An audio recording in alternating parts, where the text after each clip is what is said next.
আর এই ঘুরতে যাওয়াটার অ্যাকচুয়ালি কোনো প্ল্যান ছিল না। টেনশন হচ্ছে যে যদি ইন কেস রাত্রিবেলা যেহেতু সোলো রাইড করছি যদি পাঞ্চার হয় সেটাতে প্রবলেম হবে। এই জায়গাগুলোতে একটুখানি ফরেস্ট এরিয়া আছে, এগুলো একটু জঙ্গলের মতো, আর এদিক থেকে ওদিক শিয়াল মাঝের মধ্যেই লাফিয়ে লাফিয়ে ক্রস করে। এবার আমি কোথাও দাঁড়াবো না, যা দাঁড়াবো ভোরের আলো ফোটার পরে। ক্রস করে যেই এই পাশটা এলাম পুরো ওয়েদারটাই মনে হলো চেঞ্জ হয়ে গেল। অলরেডি 280 কিলোমিটার একটানা চলে এসেছি, 280.5, একবারও না দাঁড়িয়ে। যদি আমি অ্যাকচুয়াল টাইম ধরি তাহলে আমি 7 ঘন্টায় এসেছি। কিন্তু এখন ফোন করলো, ওদের ট্রেন দাঁড়িয়ে গেছে জাস্ট এনজিপি ঢোকার আগে। কাঞ্চনজঙ্ঘার সাথে মোস্টলি মালগাড়ির কোথাও একটা ধাক্কা লেগেছে।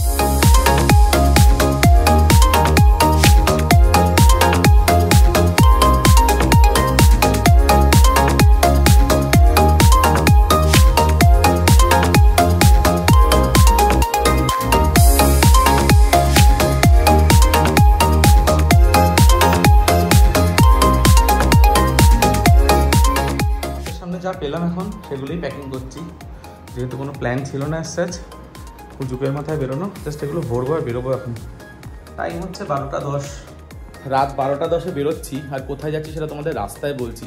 মারাত্মক গরম, দরদর করে ঘামছি, ইনফ্যাক্ট এসিতেও, পিছনে এসি চলছে দেখো, তারপরেও ঘামছি। অ্যাকচুয়ালি গ্যাট অ্যাবাউট জানো বাউন্ডুলে, তাই হঠাৎ করে একটা প্ল্যান হয়েছে। প্ল্যানটা সাচ ছিলই না, বিকেলবেলা অবধিও কোনোরকম প্ল্যান ছিল না। তো কথা হচ্ছে এই সেট আপে, আর টাইম হচ্ছে 12:15, তো বেরোচ্ছি। তো চলে এসেছি মোটো ব্লগিং সেট আপে। আর এই ঘুরতে যাওয়াটার অ্যাকচুয়ালি কোনো প্ল্যান ছিল না, তোমাদের হয়তো বললে তোমরা বিশ্বাস করবে না, বাট এটা আজকে সন্ধ্যেবেলা হঠাৎ করে আমার মনে হয়েছে যে যাই একটা ট্যুর করেই আসা যায় বাউন্ডুলোদের মতো। তো এখন আমি ভিতরের রাস্তা দিয়ে যাচ্ছি। আমার এই দেখো, এটা হচ্ছে আমাদের ব্যারাকপুর এয়ারফোর্সের র্যাডার এগুলো। তো আমি তাড়াহুড়ো এই কারণে আরও করছিলাম বিকজ এই সামনের গেটগুলো বন্ধ করে দেয়, এগুলো সব আর্মি এরিয়া। আর সামনে ওটা হচ্ছে গিয়ে মেটাল অ্যান্ড স্টিল ফ্যাক্টরির, রাইফেল ফ্যাক্টরির একটা উইং, ওদেরই গেট। তো এই গেটটা আগে রাতে খোলা থাকতো, বাট এখন বন্ধ করে দেয়। আমি অ্যাকচুয়ালি এদিক দিয়ে গিয়ে শ্যামনগর দিয়ে বেরোবো, এটা দিয়ে আমাদের অনেক তাড়াতাড়ি হয়। তো এটা হচ্ছে আমাদের শ্যামনগরের রেল গেট। সো উঠে গেলাম হাইওয়েতে, টাইম হচ্ছে 12:38। তো এখন সামনে আগে কোথাও ভরাবো তেল। তো সামনে রিলায়েন্সের পেট্রোল পাম্প, জানি না খোলা আছে কিনা, সম্ভবত খোলা আছে, হ্যাঁ আছে। ট্যাঙ্ক পুরো ফুল হয়ে গেছে। আর 1277 টাকা, তাই তো টোটাল ঢুকলো। 104 করে পেট্রোল, 12 লিটার 0.28। তো ব্যাপারটা হচ্ছে, যারা আমার তারাপীঠের ব্লগটা আগে দেখেছো, তো ওখানে পিঙ্কু আমার ছোট ভাইয়ের মতো, অমিত আর ভিকি ওরাও তাই। তো ওরা অ্যাকচুয়ালি গেছে ইস্ট সিকিম ঘুরতে। ওরা অনেকবার আমাকে বলেছিল যে প্লিজ রাজাদা চলো আমাদের সাথে, বাট সেটা আমার পক্ষে পসিবল ছিল না কিছু কাজের জন্য। বাট আজকেও ওরা সকাল থেকে বলছিল চলো চলো চলো। সকালেও ভাবিনি একবারের জন্য যাব, বাট বিকেলবেলা হঠাৎ করে মনে হলো যে যাই ঘুরেই আসি। তো ওরা পদাতিক ধরেছে, আর ওরা এখন যাবে হচ্ছে এনজিপি। ওখান থেকে কালকে সকালবেলা ওরা গাড়ি নিয়ে যাবে ইস্ট সিকিমের দিকে। এখান থেকে বেরোচ্ছি, আর বাকি ডিটেলটা তোমাদের পরে বলছি। তো এটাই হচ্ছে ব্যাপার, আর কিছু না। তোমরা যারা নর্থ সিকিমের ব্লগটা দেখেছিলে তারা জানো যে আমি নর্থ সিকিম থেকে কিন্তু খুব তাড়াতাড়ি ফিরেছিলাম সেদিনকে রাত্রিবেলা ভিকির বিয়ে অ্যাটেন্ড করবো বলে। আর পিঙ্কুর বিয়ে হয়েছিল তার আগে জানুয়ারি মাসে। তো পিঙ্কু অ্যাকচুয়ালি বিয়ের পরে কোথাও যায়নি, তো এটা ওদের দুজনেরই অ্যাকচুয়ালি হানিমুন হচ্ছে। ওদের অনেক বড় গ্রুপ, ওরা অলমোস্ট 16-17 জন মনে হয় আছে, ওদের দুটো গাড়ি বুক করা। একটাই টেনশন হচ্ছে যে যদি ইন কেস রাত্রিবেলা যেহেতু সোলো রাইড করছি যদি পাঞ্চার হয় সেটাতে প্রবলেম হবে। আদারওয়াইজ আর অন্য কোনো কিছু নিয়ে ভাবছি না, সাবধানেই চালাবো। ম্যাক্সিমাম স্পিড 80 থেকে 100-এর মধ্যেই রাখবো, তার ঊর্ধ্বে চালাবো না। মোস্ট প্রবাবলি পদাতিক যে টাইমে ঢুকবে হয়তো আমিও সেই টাইমেই কাছে পিঠে ঢুকবো। আর এখন টাইম হচ্ছে 12:50। তো দেখা যাক কটায় পৌঁছোই। পিঙ্কুই ফোন করছে, ধরি ওর ফোনটা। হ্যাঁ বল। তো ওরা কমপ্লিটলি সারপ্রাইজ হবে কালকে সকালে আমাকে দেখলে, বিকজ ওরা জানেই না যে আমি যাচ্ছি। সামনে কাছাপাড়া থেকে ডান দিক চলে যাব। আর এটা আমরা নৈহাটি ক্রস করছি অ্যাকচুয়ালি। ফ্লাইওভারটা এখনও তো কমপ্লিট হয়নি, এখানটা একটু কনফিউজিং, আগের বার বাদিকটা খোলা ছিল, এবার এদিকটা ওদিকটা বন্ধ। আর এই ফ্লাইওভারটা কমপ্লিট হয়ে গেলে এখান থেকে NH-34 যেতে ম্যাক্সিমাম 10 থেকে 15 মিনিট হয়তো লাগবে আরও। তো এখান থেকে এখন যাব ডান দিক, এটা হচ্ছে কাপা মোড়। আর এখান থেকে স্ট্রেট আমরা যাব এখন বড় জাগুলি মোড়, সেখান থেকে আবার লেফট NH-34। তো দেখো আমার বউ কিন্তু না আমাকে একা ছাড়ে না। যারা ভাবো যে আমার বউ আলাদা থাকে বলে আমরা একসাথে রাইড করি না, ওরকম কোনো ব্যাপারই না। ওই যে দেখো মাঝরাত্রিবেলা এখন আমার সাথে যাবে, লন্ডনে বসে বসে এখান থেকে যাবে আমার সাথে এখন NJP অবধি।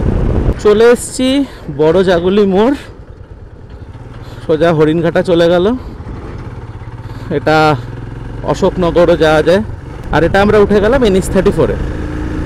তো আমরা এখন সোজা এখান থেকে রানাঘাট, রানাঘাট থেকে কৃষ্ণনগর, কৃষ্ণনগর থেকে বেথুয়াডরি, বেথুয়াডরি হয়ে মুর্শিদাবাদ হয়ে গঙ্গা ক্রস করব, ফারাক্কা, মালদা, রায়গঞ্জ, ডালখোলা, কিষানগঞ্জ, তারপরে বাগডোগরা হয়ে শিলিগুড়ি, আর তারপরে NJP যাব।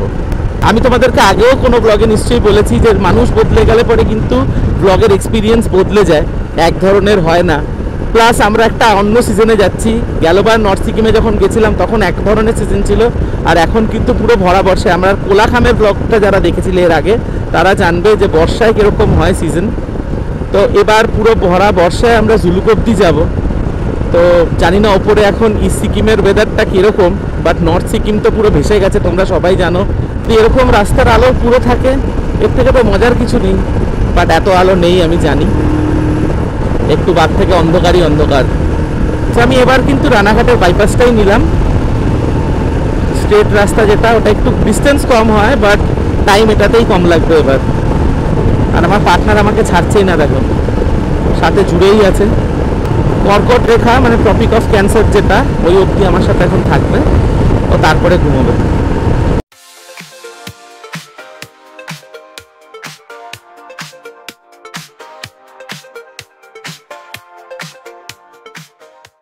রাস্তার কন্ডিশন কিন্তু খুবই ভালো, আগের বারও তোমরা দেখেছো, বাট এবার রাত্রিবেলা দেখছো। তো রাত্রিবেলাও ইনফ্যাক্ট যেগুলো মেজর জায়গা, মানে রানাঘাট থেকে নিয়ে এখন আমি কৃষ্ণনগর যাচ্ছি, এখানে কিন্তু প্রত্যেকটা জায়গায় লাইট আছে।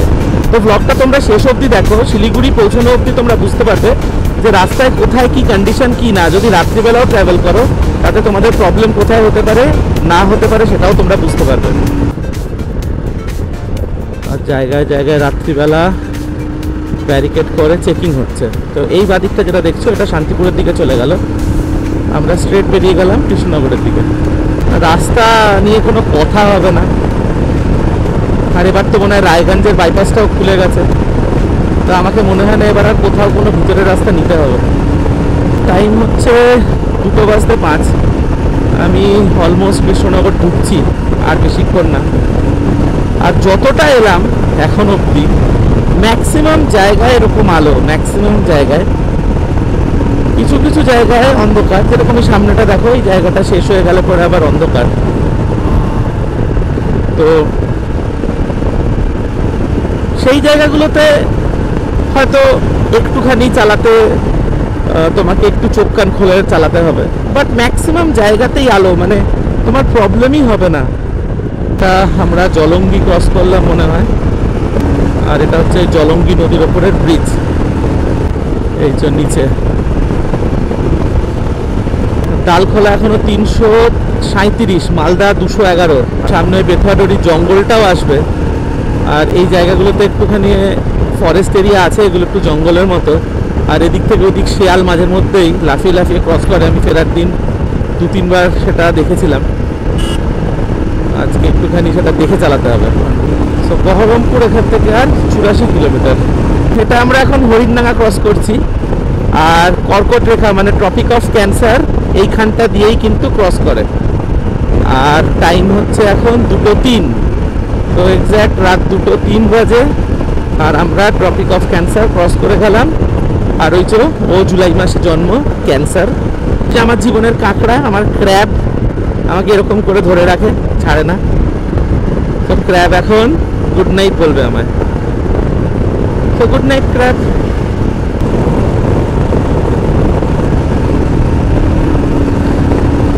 এবার আমি একা, পার্টনার আমাকে গুড নাইট করে দিয়েছে। আর এদিকগুলো কিন্তু লাইট নেই। কৃষ্ণনগর ক্রস করে গেছি, আর রাস্তায় প্রচুর পাইলট কার আছে পুলিশের, হাইওয়ে পেট্রোল যেগুলোকে বলে, রাত্রিবেলা সব জায়গায় জায়গায় আছে। এমন না যে কোথাও কোনো সিকিউরিটি নেই, যথেষ্ট সিকিউরিটি আছে। জাস্ট দেখো শিয়াল এখানে ক্রস করলো। আমি জাস্ট ক্যামেরাটা অফ করলাম, না হলে তোমাদের দেখাতে পারতাম। সেটাই তোমাদেরকে বলছিলাম যে এই জায়গাগুলো যেহেতু জঙ্গল এরিয়া, এগুলো একটুখানি রাত্রিবেলা দেখে যাওয়াই ভালো। ওই 100-র ওপরে হু হু করে চালালাম, সেটা না করাটাই বুদ্ধিমানের। আমি কিন্তু স্পিড 80 থেকে 100-র মধ্যেই রাখছি, তাতে এফেক্টিভ ব্রেকিং হয়। এটা আমার বাইকের জন্য একদম ঠিকঠাক স্পিড আমার মনে হয় হাইওয়েতে। আর প্রত্যেক বাইকের একটা ক্ষমতা আছে, আমি আগেও বলেছি, তার উঠে কখনো নিয়ে যাওয়া উচিত না, তারপরে কিন্তু ওটা রেসপন্স করে না। এই পুরোটা বাদিকে বেথুয়াডোরির ফরেস্ট রেঞ্জ, আর এই কারণেই কিন্তু এখানে ওই শিয়াল ফিয়ালগুলো বেরোয়। আর এক্স্যাক্ট 100 কিলোমিটার ক্রস করলাম যেখান থেকে তেল ভরেছিলাম। বাড়ি থেকে 106-7 কিলোমিটার হবে। তো এটা হচ্ছে ফার্স্ট টোল প্লাজা। গেলবার যারা আমার ব্লগ দেখেছিলে, আমি কিন্তু এখানটাতে এসে দাঁড়িয়েছিলাম সকালবেলা, চা খেয়েছিলাম, তারপরে আবার বেরিয়েছিলাম। বাট এবার আমি কোথাও দাঁড়াবো না, চা দাঁড়াবো ভোরের আলো ফোটার পরে, বিকজ সোলো রাইড করছি। আর সোলো রাইডে এটা বুদ্ধিমানের যে কোনো জায়গায় না দাঁড়ানো, বিকজ রাত্রিবেলা অনেক সময় কি হয়, রাত্রিবেলা কিন্তু তুমি কোথাও দাঁড়ালে পরে কে কীরকম তুমি জানো না, তুমি কিন্তু মার্কড হতে পারো। তোমাকে হয়তো লোকে জিজ্ঞেস করবে কোথায় যাচ্ছেন, কি ব্যাপার, হয়তো বললে যেটুকুনি বলো, সামনে যদি কেউ কাউকে বলে তার কি মনে আছে তুমি তো জানো না, সেইখানে কিন্তু তোমার অসুবিধা হলেও হতে পারে। তো বুদ্ধিমানের হচ্ছে রাত্রাতে না দাঁড়ানো যতটা সম্ভব, খুব এমার্জেন্সি না হলে। ফারাক্কা অবধি আমার দাঁড়ানোর কোনো ইচ্ছে নেই, আর ফারাক্কার পরে ভোরের আলো ফুটেই যাবে, কারণ এখন 2:16 বাজে। ফারাক্কা ঢুকতে ঢুকতে 4টে তো পার হয়েই যাবে।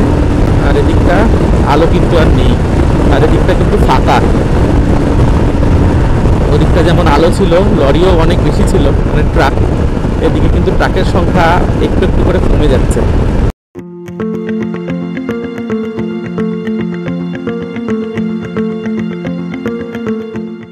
সো টাইম হচ্ছে রাত 2:30-টে, আর ক্রস করছি পলাশি, ওই যে পলাশির গেট। আর শিলিগুড়ি থেকে যেসব ভলভোগুলো কলকাতার দিকে যাচ্ছে, ওগুলো কিন্তু এখন সব এই সাইডে, এই 2:30-টের সময়। এই দেখো, এর আগেও 3-4টে ক্রস করলো, মানে পলাশি ক্রস করছে এদিকে। ওগুলো মনে হয় 7:30-8টার মধ্যে সব ছেড়ে বেরিয়ে আসে শিলিগুড়ি। তো কলকাতা ম্যাক্সিমাম আর 3 ঘন্টা 2-3 ঘন্টার মধ্যে ঢুকবে। ওই 6টার মধ্যে সব কলকাতা ঢুকে যাবে। দেখো সব ভলভো বেরোচ্ছে, হালকা করে গান চালিয়ে দিয়েছি। তো মুরগি দেখো, মুরগি, পুরো মুরগির ভ্যান। এই একটাই রেল গেট অ্যাকচুয়ালি, রাস্তায় পুরো পড়ে, আর একটা মালগাড়ি যাচ্ছে। একটা মালগাড়ির জন্যই শুধু আটকেছিলাম। এটা হচ্ছে ভাপ্তা রেলওয়ে ক্রসিং বলে এটাকে। তো এই বাদিকটা চলে গেল জিয়াগঞ্জের দিকে, আর এটা বহরমপুর বাইপাস। তো এটা আমরা বহরমপুর গঙ্গা ক্রস করবো এবার। আর এখানটা অসাধারণ বানিয়েছে এই ব্রিজটা।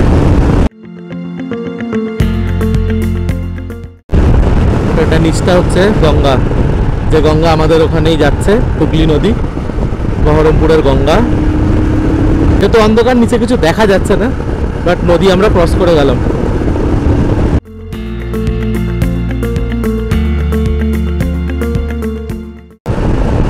দেখো দূরে ট্রেন যাচ্ছে, স্পষ্ট বোঝা যাচ্ছে, জানি না ক্যামেরায় কতটা আসছে। এই দেখো, এটা মোস্ট প্রবাবলি কাটোয়া লাইনটাই।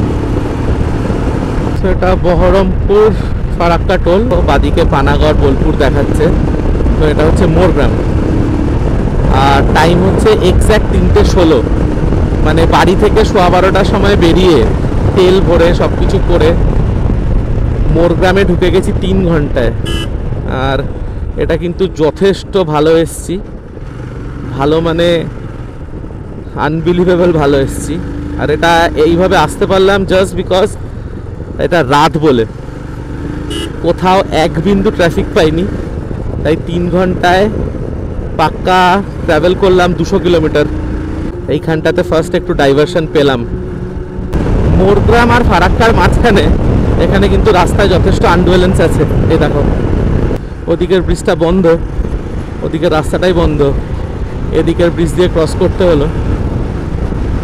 পিছন দিকে কাজ চলছিল অ্যাকচুয়ালি, সেই কারণে এই সাইড দিয়ে ডাইভারশন করে দিয়েছে। Baharampur Farakka toll plaza. So NTPC দেখা যাচ্ছে ফাইনালি ওই বাদিকে ওখানে। তার মানে আমরা ফারাক্কা এবার ঢুকছি। টাইম হচ্ছে 3:58, মানে আমরা ওই 4:05-10 মধ্যে ফারাক্কা ক্রস করে যাব।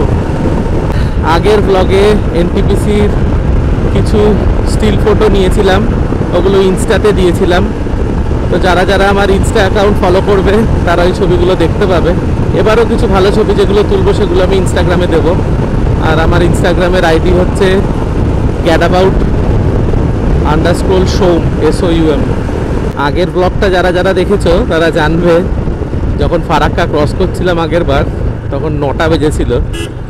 আর তারপরে 3 ঘন্টা এক জায়গাতেই দাঁড়িয়ে থাকতে হয়েছিল। জ্যামটা কিন্তু এখান থেকে ছিল, আমি বুঝতে পারিনি যে কিসের জ্যাম এত দূর থেকে। যত এগোচ্ছিলাম দেখছিলাম জ্যামটা আরও বেড়ে যাচ্ছে। তো খেয়ে আলটিমেটলি বুঝতে পেরেছিলাম যে অ্যাকচুয়াল ঘটনাটা কি ঘটেছিল। তো ওটা তো ট্রাকে আগুন লেগেছিল সেইবার, আর আমাকে কাঁদিয়ে দিয়েছিল সেইবার। কোনোদিন ভুলবো না ফারাক্কা যা শাস্তি দিয়েছিল সেইবার। হোপফুলি এবার বেরিয়ে যাব এক চান্সেই।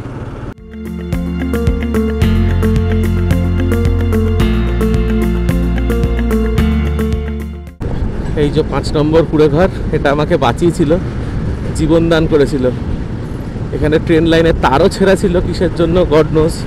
আর এইখানটাতে আগুনটা লেগেছিল, ট্রাকটা এরকম জায়গায় কোথাও ছিল। ওই যে পিছনে এখনো কালো হয়ে আছে, ওইখানেই ছিল।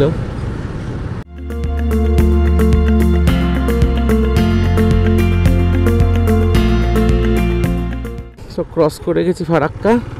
আর আগের বার তো জ্যাম পুরো এখান দিয়ে কিভাবে যে বেরিয়েছিলাম আমিই জানি। টাইম হচ্ছে 4:06, ফারাক্কা ক্রস করে গেলাম, মানে অর্ধেক রাস্তা ক্রস করে গেলাম। আর টাইম লাগলো 4 ঘন্টার থেকেও কম। হোপফুলি আর 4-4.5 ঘন্টায় পৌঁছে যাব। মানে 8:30 9টা ম্যাক্সিমাম, 9টার মধ্যে আমি এনজিপি ঢুকে যাব। মানে পদাতিক 11টায় ছেড়ে 9টায় ঢুকবে যদি কারেক্ট টাইমে ঢোকায়। আর আমি 12:15টায় বাড়ি থেকে বেরিয়ে তার আগে 9টার আগে ঢুকবো। এটা ফারাক্কা রায়গঞ্জ। ফারাক্কাটা ক্রস করে যেই এই পাশটায় এলাম, পুরো ওয়েদারটাই মনে হলো চেঞ্জ হয়ে গেল।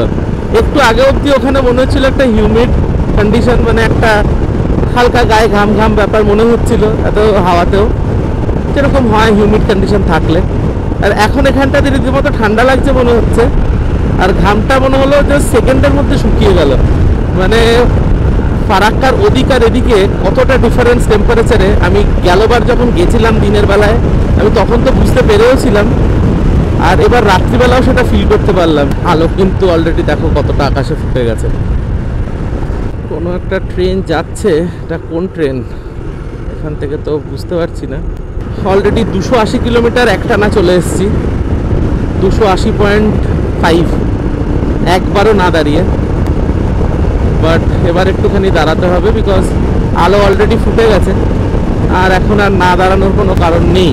এটা ভিতর দিকে মালদা ঢুকলো, তো আমরা অলরেডি মালদা বাইপাসেও চলে এলাম।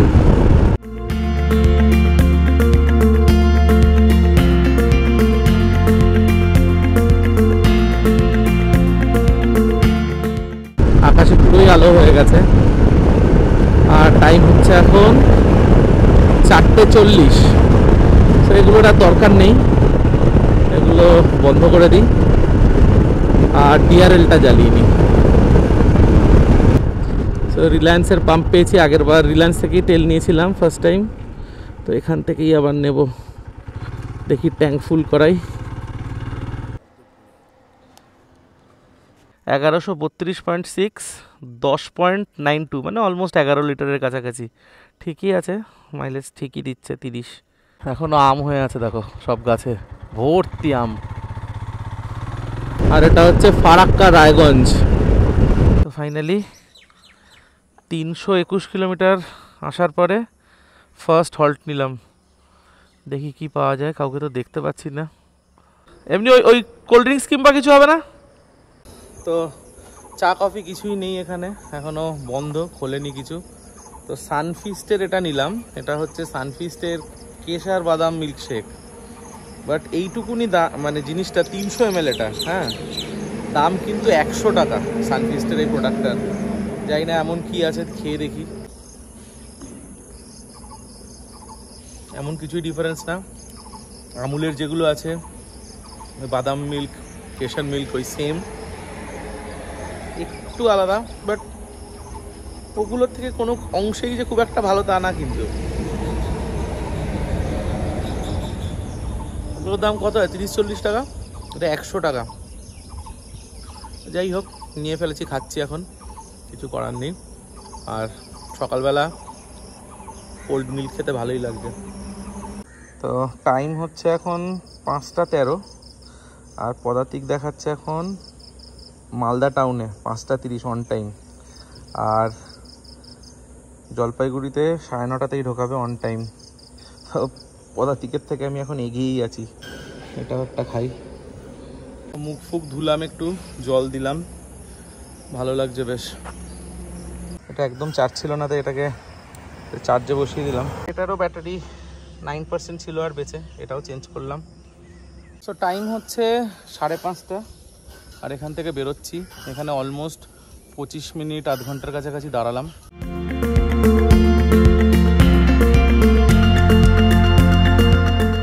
তো এদিকে কিন্তু পুরো মেঘলা, এখানে অলমোস্ট বর্ষা ঢুকে গেছে।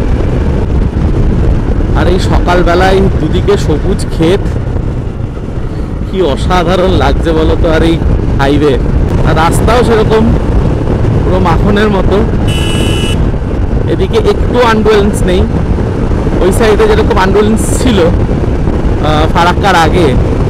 ডান দিকে বালুরঘাট বেরিয়ে গেল, এরপরেই রায়গঞ্জ। হোপফুলি রায়গঞ্জের বাইপাসটা খুলে গেছে এতদিনে। ওই দেখো সূর্যি মামা মুখ বার করেছে একটুখানি। আগের বার তো সানরাইজ থেকে সানসেট দুটোই দেখে ফেলেছিলাম এই রাস্তায়।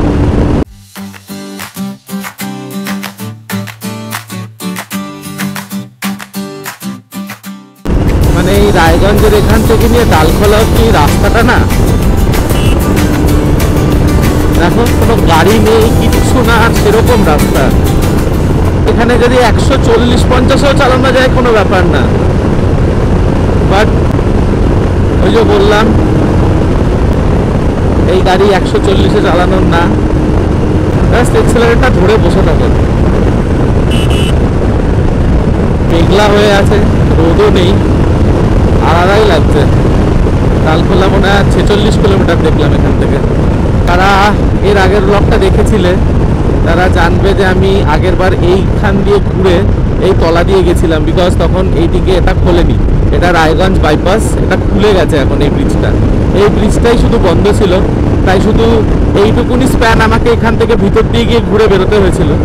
বাট এটাও খুলে গেছে এখন, কোথাওই আর কাজ বাকি নেই। ওই যে ওই সাইডে এখনো কাজটা চলছে, ওটাও আর কদিনের মধ্যে হয়তো খুলে যাবে। শুধু বাকি থাকবে ফারাক্কাটা।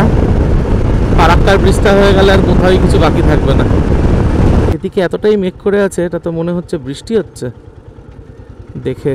ওই সাইডে গেলবার সেকেন্ড টাইম যেটা তেল ভরেছিলাম ওটা এই পাম্প থেকে ভরেছিলাম।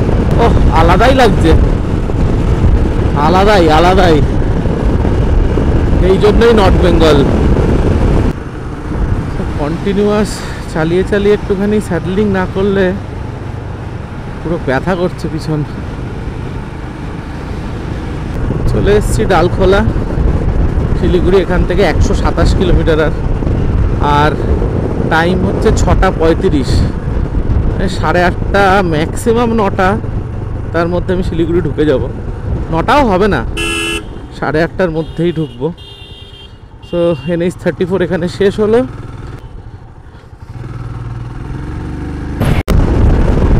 এই রাস্তাতেও কিন্তু প্রচুর আনবেলেন্স আছে, এই দেখো কত পটহোলস। এটা আমরা বিহারের এরিয়ার মধ্যে এখন আছি, পিছনে বিহার পুলিশের চেকিং ছিল, আর এখান দিয়ে ট্রেন লাইনটা ক্রস করে এদিক থেকে এদিকে যায়। আমরা কিষানগঞ্জ ঢুকছি, এই ট্রেন লাইন এবার এদিকে চলে এলো।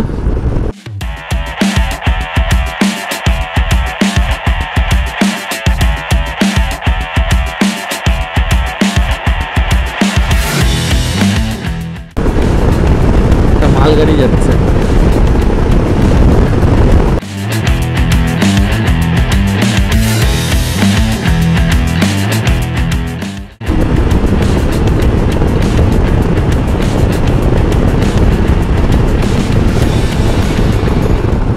দিল চাতাতে করেছিল না ওভারটেক করার পরে, ওই দেখো ওভারটেক করে নিয়েছি। এই সাইডে কিন্তু রাতে বৃষ্টি হয়েছে, এদিকে দেখো। আমার রীতিমতো ঠান্ডাই লাগছে এবার। যেখানে আছি এখন এই জায়গাটার নাম হচ্ছে স্বর্ণাবাড়ি, কারেন্ট লোকেশন যেটা দেখাচ্ছে। আর স্বর্ণাবাড়িতে এখানে টেম্পারেচার দেখাচ্ছে 26, শিলিগুড়ির টেম্পারেচার 25। সো এখানে এখন 24-25 ডিগ্রি টেম্পারেচার। আর এখানে কিন্তু রাস্তার কন্ডিশন খুব খারাপ, আমি গেলবার যা দেখেছিলাম তার থেকেও খারাপ এবার। মানে এই রিসেন্টলি বৃষ্টি হয়েছে মনে হয়, তাতে আরও গর্ত বেড়ে গেছে পিছনে, কিছু কিছু জায়গায় খুবই খারাপ কন্ডিশন। এখানে যদি আসো এর মধ্যে খুব দেখে চালিও, এগুলো তো কিছুই না, পিছনে এর থেকেও খারাপ ছিল। তো এটাই কিষানগঞ্জের পর থেকে নিয়ে অনেক জায়গায় এরকম খারাপ আছে, আর এটা ইসলামপুর অব্দি এরকমই চলবে। ফাইনালি ইসলামপুর বাইপাসেও চলে এলাম।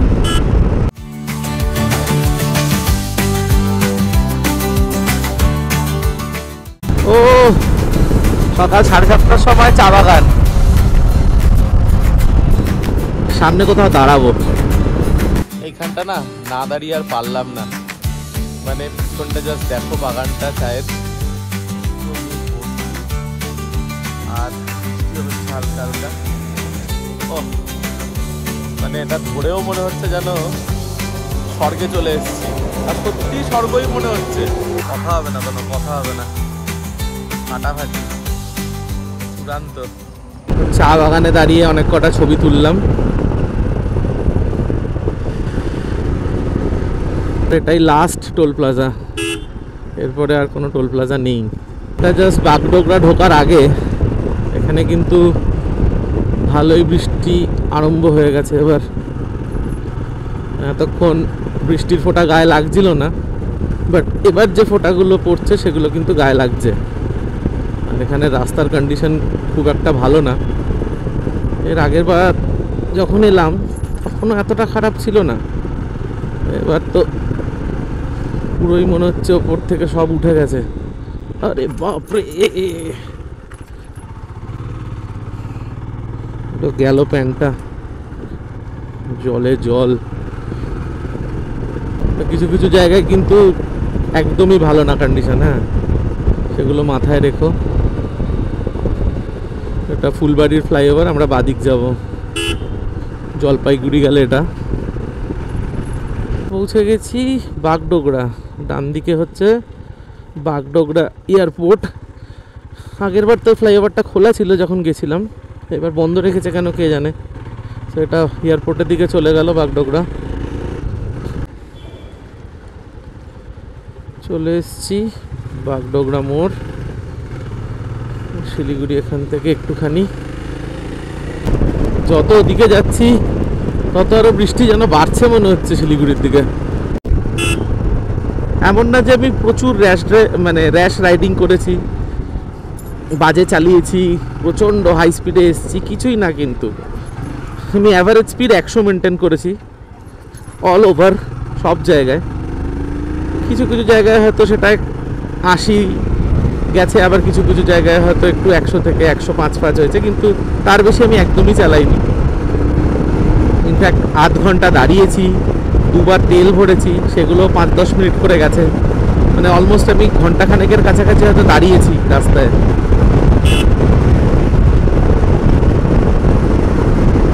তারপরেও রাত 12টায় বেরিয়ে সকাল 8টা, মানে যদি আমি অ্যাকচুয়াল টাইম ধরি তাহলে আমি 7 ঘন্টায় এসেছি।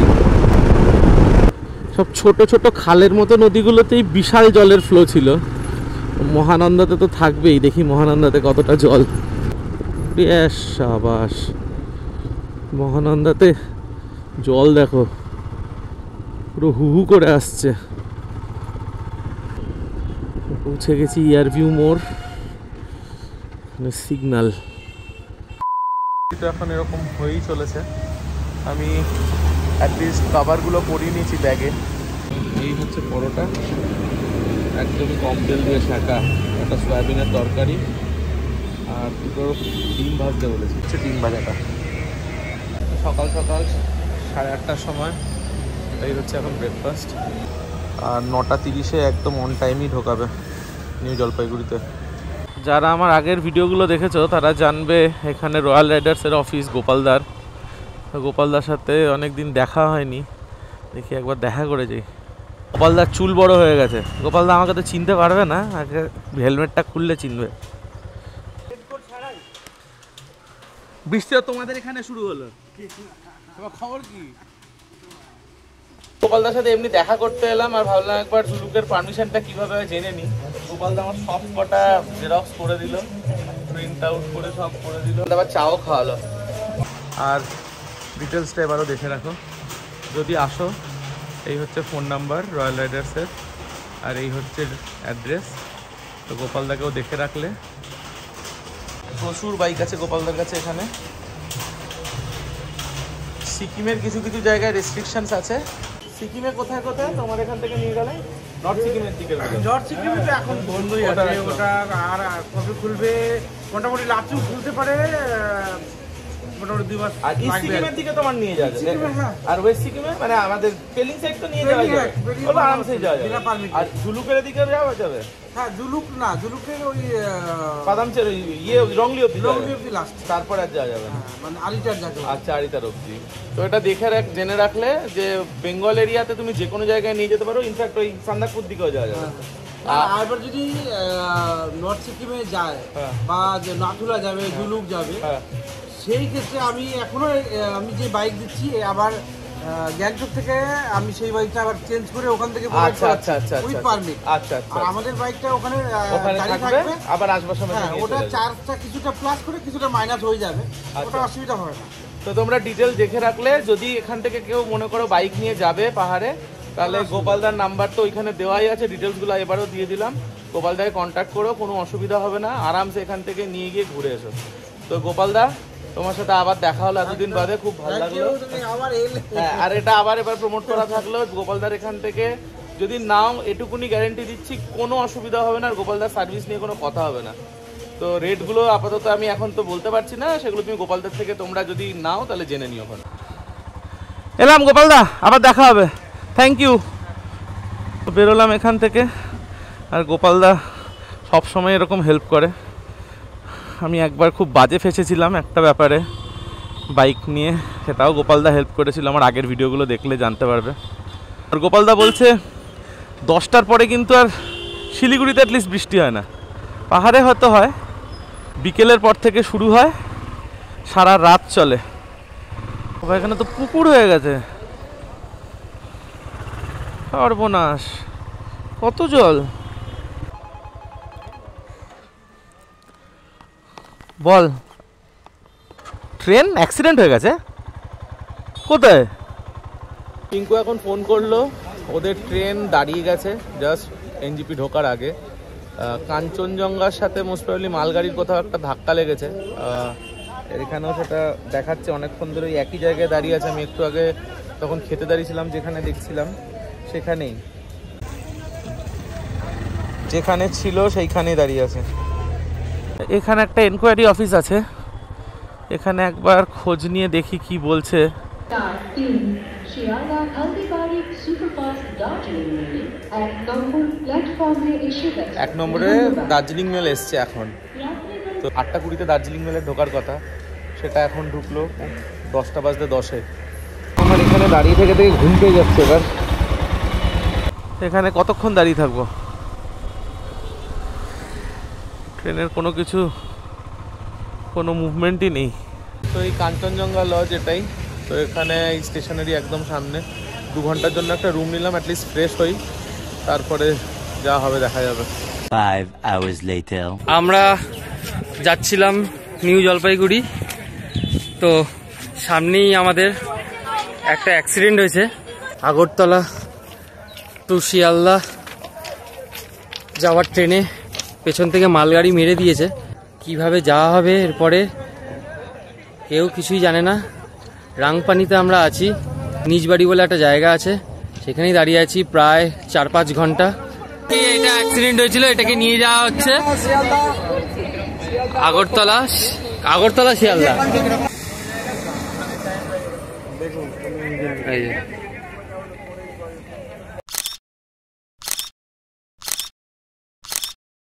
আমি বাউন্ডুলে ঘুরি, যে আমাকে বাসবে ভালো তার আকাশেই উড়ি।